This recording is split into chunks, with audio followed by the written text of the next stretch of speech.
राजनीति से काम तक, अपराध से अंजाम तक, खेत से खलियान तक, खिलाड़ी से मैदान तक,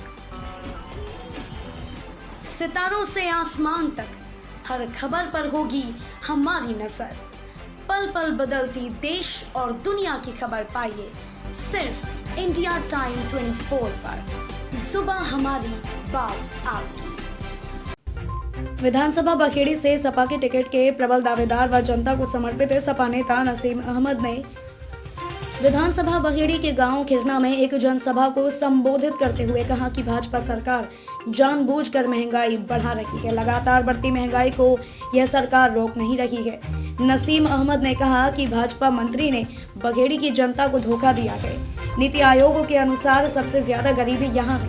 बीजेपी ने 4.5 साल में जनता को बहुत दुख और तकलीफ दी है।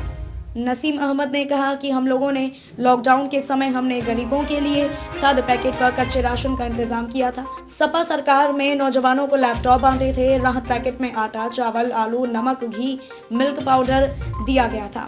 भाजपा मिलीजुली संस्कृति खत्म करने पर तुली है। जाति धर्म के नाम पर उत्तर प्रदेश को पीछे कर दिया गया। अब भाजपा की कोई चाल नहीं चलने वाली है। इनके जुमले भी नहीं चलेंगे। नसीम अहमद ने कहा कि कोरोना काल में हमारे गरीब और मजदूर अपने घरों को जाने के लिए पैदल चलने पर मजबूर हुए। भाजपा सरकार ने राज्य की सीमाओं को बैरिकेडिंग लगाकर रोक दिया। ऐसा अन्याय और अत्याचार बंटवारे के समय भी नहीं हुआ था। सरकार के पास सब कुछ था लेकिन कोई मदद नहीं की। हमारी सरकार होती तो हम बस और गाड़ियों से उन्हें घर भिजवाने का इंतजाम करते। अपने लोगों को पैदल नहीं चलना पड़ता। श्री नसीम अहमद ने कहा कि ललितपुर में एक गर्भवती को पैदल चलना पड़ा और बेटी पैदा हुई। उसकी भी मदद सरकार ने नहीं की, सिर्फ समाजवादियों ने की। इसी तरह कोरोना काल में जिन भी मजदूरों की मृत्यु हुई, समाजवादियों ने उनकी मदद की। उन्होंने कहा कि सत्ता में बैठे लोग परिवारवाद की बात करते हैं लेकिन वे परिवार का दुख और तकलीफ नहीं समझते। परिवार का दुख परिवार वाले ही समझ सकते हैं। जिनके परिवार नहीं है वे दूसरों के दुख, तकलीफ और संवेदना नहीं जानते। नसीम अहमद ने कहा कि ये जो मुख्यमंत्री हैं वे योगी नहीं लगते। योगी वह होता है जो दूसरों के दुख को अपना दुख समझता है। उन्होंने कहा कि भाजपा के जो भी फैसले हैं वह जन विरोधी हैं। बीजेपी ने जितने फैसले किए उसके बाद जनता को लाइन में लगना पड़ा। नोटबंदी के समय कोरोना में दवा इलाज के लिए और अब किसानों को खाद के लिए लाइन में लगना पड़ रहा है। उन्होंने कहा कि भाजपा सरकार ने किसानों को बहुत तकलीफ दी है। किसानों पर 3 काले कृषि कानून जबरन लाद दिए थे। उसका विरोध करने वाले हमारे किसानों को इस सरकार ने जीप से कुचलवा दिया। यादव ने कहा कि यूपी और केंद्र की सरकार सत्ता से बाहर जाएगी तभी किसानों को न्याय मिलेगा। सपा नेता नसीम अहमद ने कहा कि सपा सरकार आने पर किसानों के लिए नई योजनाएं लाएंगे, मंडियां बनाएंगे, समय पर खाद बीज का इंतजाम करेंगे। उन्होंने कहा कि उत्तर प्रदेश को योगी नहीं योग्य सरकार चाहिए। योग्य सरकार होगी तो पढ़ाई और रोजगार का अच्छा इंतजाम होगा। ये नाम बदलने वाली और रंग बदलने वाली सरकार है। ये झूठे वादे तो करते ही है, विज्ञापनों में भी झूठ बोलते हैं, नाम बदलते हैं और काम की चोरी करते हैं। इस मौके पर भगवान दास सागर, रामपाल सागर, छेदालाल सागर, सोमपाल सागर, जगदीश सागर, विजेंद्र सागर, अमर सिंह सागर, महेंद्र सागर, सोमपाल सागर, रामचंद्र सागर, मुकेश सागर, मुन्नालाल सागर, पप्पू सागर, अरविंद सागर, रामगोपाल सागर आदि लोग मौजूद रहे।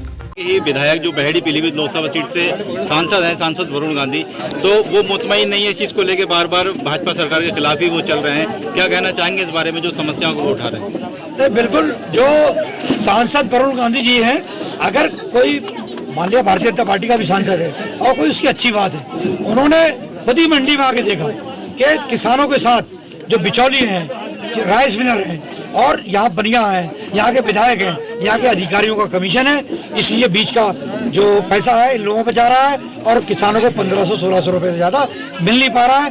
तो जो उन्होंने बात उठाई है बिल्कुल जायज बात उठाई है, लेकिन उनको उनका खमियाजा सरकार ने भुगत उन्हें दे दिया है। उन्हें सरकार में जितनी भी समितियां हैं उससे बाहर कर दिया है। तो ये वो पार्टी है कि इनका कोई सांसद अगर बात सही प्लेटफॉर्म पर उठाता है तो उसको ये सबक सिखाने का काम करते हैं। लेकिन समाजवादी पार्टी वो पार्टी है जो जिनके संस्थापक माननीय मुलायम सिंह हुआ करते थे, जो किसान पुत्र के नाम से हुआ करते थे, और आज भी उनका कहना है कि जब सरकार बनेगी तो किसानों के लिए खजाना खोल दिया जाएगा और जो शहीद हुए हैं किसान उनको 25-25 लाख का मुआवजा दिया जाएगा। जो लगभग यहाँ के 10-10 साल जो विधायक रहे उन्होंने यहाँ झूठे वादे करके गए। यहाँ के लोगों की जमीन जो कृषि की जमीन है ज्यादातर खिरना में है। लोग यहाँ पुल बनवाने का वादा करके चले गए, लेकिन यहाँ कभी उन्होंने पुल नहीं बनवाया। और मेरा वादा है यहाँ से कि सबसे पहले जीतने के बाद यहाँ जो पुल की समस्या है सबसे पहले, चाहे वो ब्रिज कॉर्पोरेशन हो, चाहे पीडब्ल्यूडी विभाग से हो या सिंचाई विभाग से हो, जिससे संबंधित पुल पड़ना होगा, इस सबसे पुल बनवाने की मेरी प्राथमिकता रहेगी। और रहा खिरनी गांव, ज्यादातर इसमें दलित और पिछड़े वर्ग के लोग हैं। हकीकत ये है कि यहाँ के लोग अच्छी तरीके से वाकिफ हैं कि रिजर्वेशन सरकार खत्म करने की बात कर रही है। यहाँ के बच्चे पढ़ लिख के डिग्रियां ले चुके हैं, लेकिन उन्हें सरकारी नौकरी नहीं मिल रही है। यहाँ के लोगों ने बताया कि उन्होंने अपनी ज़मीन बेच के भी अपने बच्चों को पढ़ाया और बहुत मेहनत करी, अपनी पूरी ज़िंदगी उसमें लगा दी, उसके बाद सरकारी नौकरी का अभाव है। तीसरी जो सबसे बड़ी समस्या है यहाँ पे कि खिरनी के अंदर जो न्यूनतम मूल्य की बात कर रहे हैं जगह जगह हम किसानों की, वो भी यहाँ समस्या है कि जिन लोगों ने भी धान बेचा है किसी को भी 1940 रुपये जो है धान का मूल्य नहीं मिला है। और सबसे बड़ी और एक और समस्या है जो यहाँ पे कि जो विकास यहाँ होना चाहिए, खास तरीके से जो गरीब वर्ग है उसको ना पूरा राशन मिल रहा है। 5 किलो यूनिट मिलना चाहिए, 4 किलो यूनिट राशन मिल रहा है।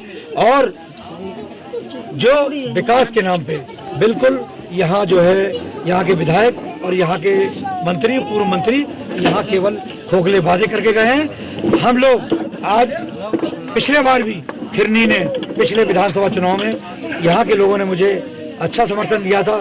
इस बार मुझे उम्मीद है कि मैं यहाँ दूसरे नंबर पर रहा था, इस बार मुझे पूरा खिरनी वासियों पे भरोसा है कि यहाँ से मुझे जिता के भेजेंगे और यहाँ से ही नहीं पूरे विधानसभा में ये जिताने के बाद मुझे विधायक बना के दम देंगे।